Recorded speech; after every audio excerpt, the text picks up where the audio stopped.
Tapos mag-pre-sell po kami ng tickets at the ticket booth. Is that right?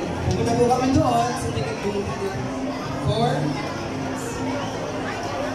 Kung po tayo para kay Carlo K. Julie. Sino po ang bibili ng tickets? Ayan ha, bibilangin namin po kayo natin sa bilang bibili ha. 300 pesos lang po ang ating tickets. Hashtag Hold Me Close and hashtag Hold Me Close Cinema Tour. Ayan. Ang pelikula ito ay sinulat at directed by Direk Jason Paul Lacsamana. Oo, ayan. Pwede po tayo mag-picture-picture. Nakakatawa naman po, no? Bibigyan na natin sila ng show. Pero bago ang lahat, mag-picture muna po tayo. Kasama kayo. Okay? So nakatalikod po ang ating mga cast. Si Carla at si Julia.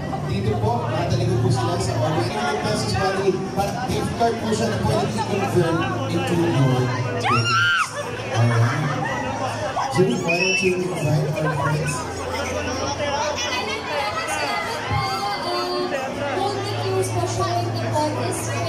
So, kung mapapadaan po kayo sa mga mall ng Christmas Day, sana mapanood niyo po Hold Me Close. Pwede po siya for your family, for your children, and of course, with your friends. Pagpunta po namin sa ticket booth, kami po mismo ang magbibigay po ng tickets sa inyo. So, I guess the prices are better today. Yeah, so the ticket prices are better today because we will personally give them to you. So might as well purchase them now. This is a 25.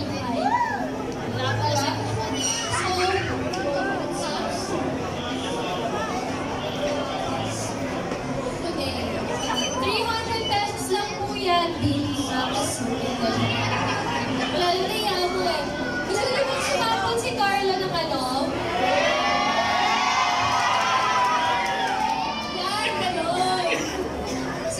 Isa pa po? O, isa pa daw.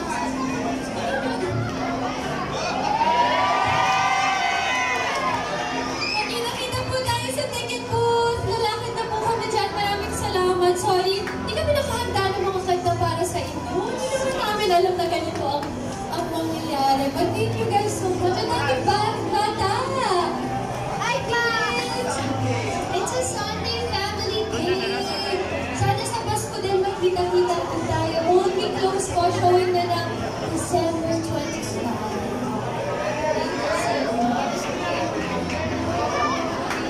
Last of it. Yes, well, December 25, magkita-kita po tayo. Punta po ka tayo dun sa may ticket booth para makabili na kayo ng tickets.